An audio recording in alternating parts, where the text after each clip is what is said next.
Le lymphome fait partie des cancers peu connus du grand public. Il n'est pas rare que les patients et patientes le découvrent au moment du diagnostic. Pour aborder le quotidien avec un lymphome et après la maladie, je reçois la docteure Louise Naveau.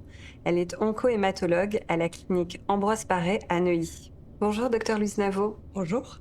De façon générale, on parle de lymphome de Hodgkin ou lymphome non hodgkinien. Est-ce que vous pouvez nous expliquer cette classification?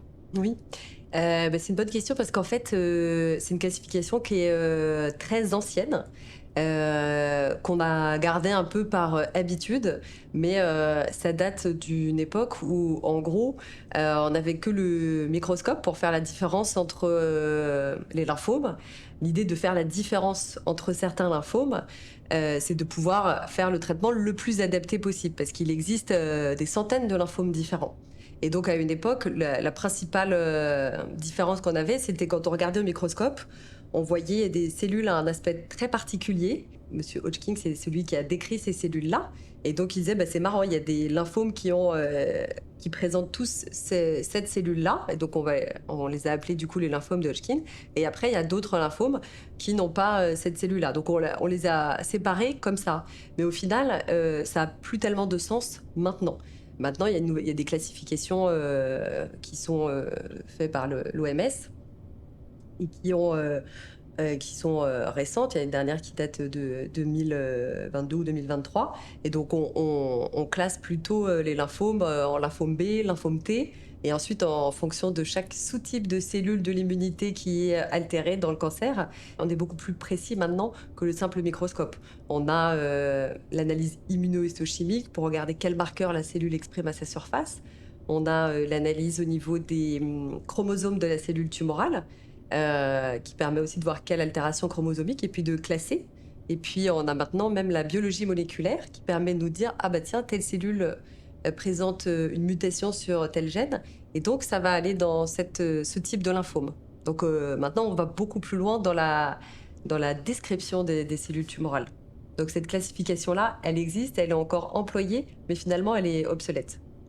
En quoi le cancer et ses traitements peuvent-ils perturber le quotidien d'un patient atteint de lymphome et puis dans la vie d'après? Alors, je dirais qu'il y a 2 impacts en fait que peut avoir, le cancer, de grandes catégories d'impact. Il y a, l'impact, psychologique et l'impact, physique. Dans l'impact psychologique, qui vient perturber du coup le quotidien, vous avez, d'abord, le avant l'annonce, du diagnostic, toute la phase un petit peu, d'attente où on a encore sa vie quotidienne qui est la même, mais on est dans cette, attente. On va passer les examens, les uns après les autres, on réfléchit à pas mal de choses et en même temps, il y a le quotidien, qui est encore là et on doit continuer, à faire comme si de rien n'était. Ensuite, il y a au moment où il y a l'annonce diagnostique, pour les patients, c'est un peu, comme si le ciel leur tombait sur la tête et donc et qui vient un peu, fracturer, fracasser leur quotidien puisque tout ce qui avait été mis en place dans leur vie, finalement, se retrouve complètement, basculé, bousculé, à ce moment-là. Ça, c'est première chose. Ensuite, vous avez, une fois que, la consultation d'annonce est faite, qu'on a établi, le plan de traitement avec le patient, vous avez, tout le quotidien avec, les traitements qui bousculent le quotidien ordinaire. Vous avez plus votre vie qui est rythmée par, votre travail, par exemple, pour les patients qui s'arrêtent et c'est quand même la majorité des patients. Donc, vous avez un nouveau quotidien qui est, par exemple, d'aller faire des prises de sang au laboratoire, ou d'attendre l'infirmière, qu'elle vienne chez vous faire une prise de sang, d'attendre un coup de téléphone, de l'infirmière de suivi, d'aller en hôpital de jour pour aller, faire votre traitement, d'attendre en hôpital de jour qu'on vienne, vous voir, pour valider ou non le traitement. Donc tout ça, c'est quelque chose avant d'être, malade, qu'on peut pas imaginer et qui bouleverse, le quotidien et qui dure tout le temps du traitement. Après le traitement, finalement, bon, la plupart du temps, en tout cas dans les lymphomes, le traitement, il a une durée, fixe et donc une fois que, le traitement est terminé, vous êtes en rémission, finalement, vous allez retourner dans votre, vie, «d'avant» entre guillemets mais vous n'êtes plus le même, vous êtes changé. Et donc, comment, en fait, psychologiquement, vous arrivez à vous remettre dans vos chaussons d'avant alors que vous n'êtes pas le même? Donc, tout ça, c'est des perturbations, en fait, de votre vie quotidienne d'avant. Et après, il y a sur le plan, en fait, physique, ça peut démarrer avant le traitement, mais ça va être surtout amplifié par la période de traitement. Vous allez éventuellement perdre du poids. euh, Parce que bah, ça nécessite quand même beaucoup d'énergie de combattre le lymphome. Vous pouvez, avec les traitements, notamment les chimiothérapies, perdre les cheveux, perdre un peu de votre masse musculaire. Donc physiquement, les patients changent pendant le temps du traitement. Et ils ont parfois du mal à se reconnaître dans la glace. Et donc, en fait, ça va aussi impacter votre quotidien, la relation que vous avez avec vous-même, la relation que vous avez aux autres, sur le plan professionnel, amical, familial. Tout ça, c'est des changements quand même assez importants qui viennent perturber le quotidien des patients. Alors, comment prendre en charge ces impacts à la fois physiques et psychiques, que ce soit de la part du médecin ou du patient lui-même? Bah, c'est une bonne question. Il faut savoir que, en tout cas, pour l'impact psychologique, il faut déjà arriver à le recevoir. C'est-à-dire que certains patients, au moment où on fait la consultation d'annonce, on donne directement le plan de traitement. Donc les patients, ils ont pour la plupart un peu envie d'en découdre. Donc il y a pas forcément la place à ce moment-là de recevoir cet impact et de comprendre qu'on a reçu un impact parce qu'on est dans le combat en fait. Et donc, mais il faut quand même l'avoir en tête parce que il y a un impact. Il peut être perçu et reçu tout de suite, mais il peut être reçu que plus tard. Et ça, c'est important de le savoir pour les patients, parce qu'il va y avoir un travail psychologique à faire, qui peut être seul, qui peut être grâce à l'entourage, ou grâce à une psychologue après. Mais c'est un travail qu'il va falloir faire, et même après le traitement. Et c'est absolument pas grave que ce travail, cet impact n'ait pas été reçu au moment du traitement. Ça peut être fait après, mais il faut que ce soit fait à un moment donné. Sinon, par expérience, on voit que des patients qui, même quand ils sont guéris, peuvent ramer un peu à reprendre le dessus après. Donc voilà, ça c'est sur le plan psychologique. Je pense que c'est important pour les patients qu'ils puissent s'aider de leur entourage. Euh, alors c'est parfois difficile pour certains patients qui ont l'habitude de prendre en charge les autres, de se retrouver dans la position inverse, donc d'accepter en fait cette vulnérabilité. Mais je pense que c'est une bonne chose parce que tous les patients qui ont accepté cette aide de la part de leur entourage, ça leur a fait énormément de bien et ça les a vraiment portés pendant le traitement. Donc ça, c'est une première chose. Ensuite, vous pouvez voir avec toute l'équipe soignante qui s'occupe de vous, du paramédical, aide-soignante, infirmière et puis le médecin. C'est des gens qui ont l'habitude en fait des patients et qui ont l'expérience et donc qui peuvent être à même d'apporter les mots dont qu'on a besoin d'entendre. Et puis, et c'est important en fait pour le patient qu'il ne reste pas avec des interrogations qui peuvent rester dans leur tête comme des petits vélos en disant bah, j'ai compris ça, alors qu'en fait parfois ça peut être faux. Ça peut engendrer un stress énorme, alors qu'en fait il suffit juste d'en parler. Il n'y a pas de questions inappropriées ou bêtes, etc. Et ensuite il y a évidemment toutes les psychologues qu'il faut savoir vers qui il faut savoir se tourner quand on sent qu'on, malgré l'entourage, on est quand même dépassé. Donc ça, c'est pour le côté psychologique. Et ensuite, pour le côté physique, on aime bien que les patients ils continuent leurs activités, que ce soit des activités sportives. S'ils en ont avant de commencer, de tomber malade, on voit avec eux comment ils peuvent les poursuivre ou comment on peut les adapter, etc. Et puis, s'ils en ont pas, ça peut être l'occasion en fait de débuter des activités euh, sportives ou physiques adaptées. Donc, nous, on est on aime bien que les patients éventuellement se mettent au yoga. Ils peuvent avoir des cours en ligne. Nous, on leur donne des liens avec des associations qui font des cours en ligne un peu adaptés aux patients qui sont sous traitement. Donc voilà, après ça peut être d'autres choses. Je pense qu'il faut aussi un peu se réapproprier son corps à un moment donné où il y a eu des examens, des biopsies, des microchirurgies pour les poses de Pâques, et cetera. Se réapproprier son corps. Donc le yoga, c'est une bonne façon de le faire. Et après, pour les femmes, c'est plutôt les femmes qui sont demandeuses, mais ça peut être aussi les hommes. Vous avez pas mal de choses où on peut s'occuper, de trouver, si on a une chimiothérapie qui fait perdre les cheveux, de trouver une perruque, un bonnet mais qui vous sied. Vous pouvez prendre soin de votre corps. Il y a des gammes en fait de produits de beauté qui sont adaptés à des patients qui sont sous chimiothérapie. Donc tout ça, c'est des petites choses que le patient peut aussi faire, c'est comme l'alimentation. Il y a des régimes qui peuvent être intéressants à faire pendant les traitements. Donc c'est des petites choses que le patient peut faire pour être acteur en fait de sa maladie. Vous recommandez aux patients ou aux patientes de se tourner à la fois vers l'équipe médicale et leurs proches. Est-ce qu'ils peuvent aussi se tourner vers des patients qui ont vécu la maladie ou des associations? Bah oui, tout à fait. Donc, il existe des associations. Enfin, je dirais dans un premier temps, ce qui est pas mal, c'est que le patient aille voir, par exemple pour les lymphomes, il y a un site qui est très bien fait, qui s'appelle Lymphocyte avec un S majuscule au milieu. Et là-dedans, vous avez pas mal de vidéos en fait qui détaillent en fait tous les différents types de lymphomes, les différents traitements, etc.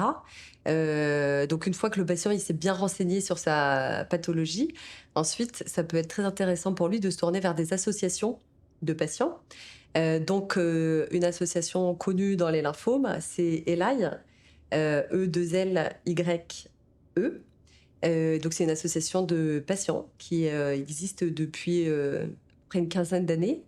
Avec pareil aussi des contenus un peu informatifs et surtout en fait un forum où les patients peuvent partager leur expérience. Déjà parce que ça fait du bien en fait de partager une expérience, qu'elle soit bonne ou mauvaise. Et ensuite, les patients peuvent répondre et échanger un petit peu, dire ah bah moi j'ai vécu la même chose que toi, et du coup voilà comment j'ai fait, ou en tout cas t'es pas seul et voilà comment j'ai fait. Parce que c'est vrai que quand on annonce un cancer, un lymphome, on a l'impression, puis c'est des maladies qui sont moins connues que d'autres cancers, donc on a l'impression d'être tout seul. Et le fait de se tourner vers d'autres patients, ça permet de se rendre compte que, en fait, il y en a d'autres qui ont ressenti ça, ou il y en a d'autres qui ont eu cette interrogation-là, etc. Et donc, je pense que c'est une vraie aide pour les patients. Évidemment, ce qu'il faut proscrire, c'est les forums sur Internet qui ne sont pas spécifiques, que votre médecin ne vous a pas forcément conseillé, parce qu'on peut tomber sur tout et n'importe quoi. Donc, surtout, il faut demander au médecin ou à l'équipe soignante sur quel site aller et quel forum aller pour partager. Et après, en fait, vous avez aussi d'autres associations de soins de support où finalement vous pouvez rencontrer en allant là-bas d'autres patients. Donc c'est pas forcément des patients qui ont eu des lymphomes, mais c'est des patients qui ont eu des cancers. Et donc vous avez l'Institut Raphaël qui est à Levallois. Vous avez l'Institut Cognac G dans le 6e. Vous avez Rosa Move, par exemple. Et donc, c'est des associations qui permettent aux patients une prise en charge psychologique, des cours de sport, de l'hypnothérapie, de l'art-thérapie. Et donc, vous allez vous retrouver en contact, en fait, avec d'autres patients. Et ça peut être un moyen aussi d'échanger en direct avec des patients qui sont dans la même situation que vous. Concernant les soins de support sur résilience, il existe des programmes justement, comme vous le souliez, de yoga, méditation, activités physiques adaptées qui sont accessibles à tous les patients et gratuits et qui effectivement participent à l'épisode de soins. Et souvent, ce sont les jeunes qui sont touchés par le lymphome de Hodgkin. Est-ce qu'il y a des spécificités particulières en termes de traitement, prise en charge, suivi? Pour le lymphome de Hodgkin, il y a un peu deux pics, vers 20-30 ans, puis vers 60 ans. Mais donc, ça fait partie des lymphomes les plus fréquents chez les patients jeunes. Le traitement, c'est de la chimiothérapie. Il y a des études en cours pour essayer de mettre un petit peu d'immunothérapie pour avoir le moins de chimiothérapie possible. Donc ça, c'est en train de se mettre en place. La particularité en fait des lymphomes de Hodgkin chez les patients jeunes, bah, c'est surtout dans le fait qu'ils sont jeunes. C'est des lymphomes qui sont de très bons pronostics. On guérit en fait plus de 98% des patients. Mais ça arrive à une période de la vie, entre 20 et 30 ans, où en fait, bah, on est en train de construire sa vie professionnelle, enfin, sa vie étudiante et puis après professionnelle. On démarre sa vie active. Parfois, on démarre une vie de couple, on emménage avec quelqu'un, etc. Et puis après, il y a aussi la vie de famille qu'on peut débuter. Donc, on peut avoir des enfants, etc. Le lymphome de Hodgkin vient perturber, en fait, tout ça. Les patients jeunes qui ont des lymphomes, ils doivent être accompagnés.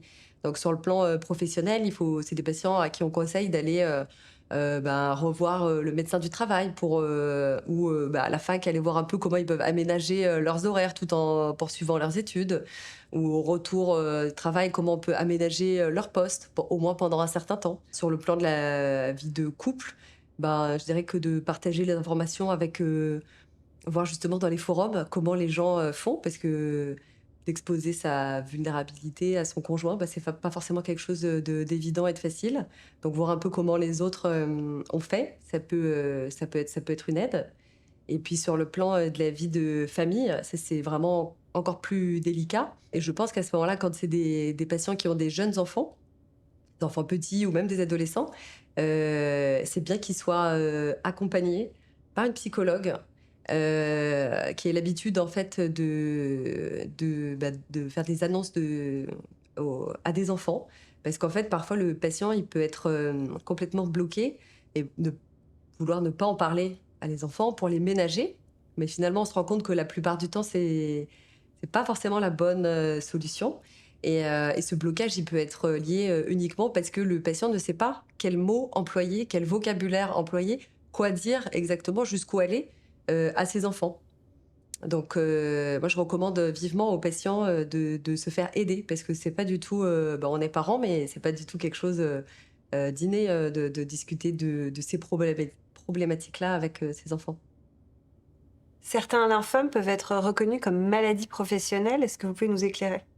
Oui, alors c'est quelque chose d'assez rare. Il y a des conditions très strictes. Ça s'adresse aux agriculteurs. C'est depuis 2015. Et en gros, il faut donc avoir été en fait exposé à des pesticides pendant au moins 10 ans euh, pour ensuite pouvoir lancer les démarches de reconnaissance en maladie professionnelle.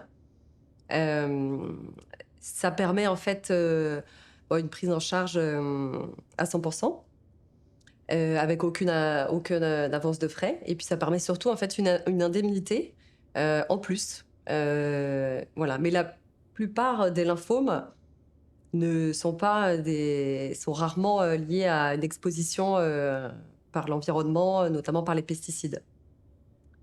Pour terminer, est-ce que vous pourriez nous raconter un fait ou une rencontre marquante dans le cadre de votre métier d'onco-hématologue? Oui, bien sûr. Donc, il s'agit d'une de mes patientes qui avait justement un lymphome de Hodgkin, une patiente qui avait petite vingtaine, elle devait avoir 21 ans. Et donc, je la vois pour la première fois à la consultation. Elle est finalement, elle a 21 ans, mais c'est une femme très mature. Elle a quitté la maison à 18 ans. Elle est venue habiter seule à Paris. Là, elle travaille déjà. Elle habite avec son copain, etc. Donc, elle fait toutes les consultations toute seule. Elle comprend tout. Elle pose des questions super pertinentes, etc.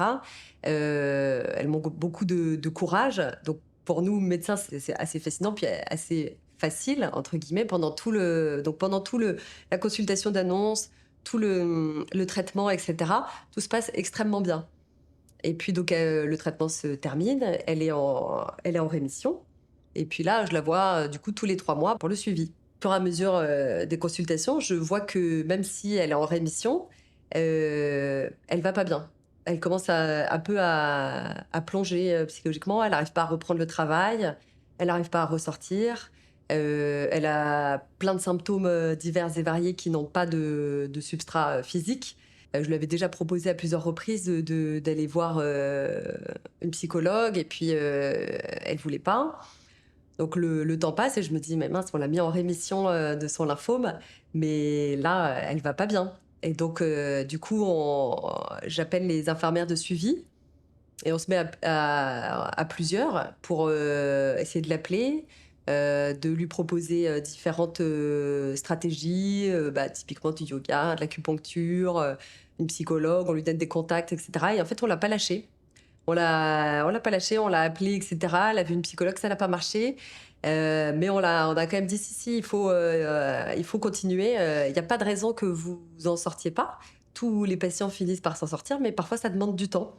Et donc elle a fini par, trouver une psychologue avec qui ça a marché et en fait, c'était fou parce que d'une consultation à l'autre, en quelques séances, elle avait fait un travail, incroyable et elle me dit: «Bon, bah, c'est marrant parce que là, maintenant, je me sens guérie, mais psychologiquement». Et là, après, elle a pu reprendre, continuer sa vie, et donc ça a été pour l'équipe une vraie, victoire. Voilà. Merci, docteur Navo. Bah, je vous en prie.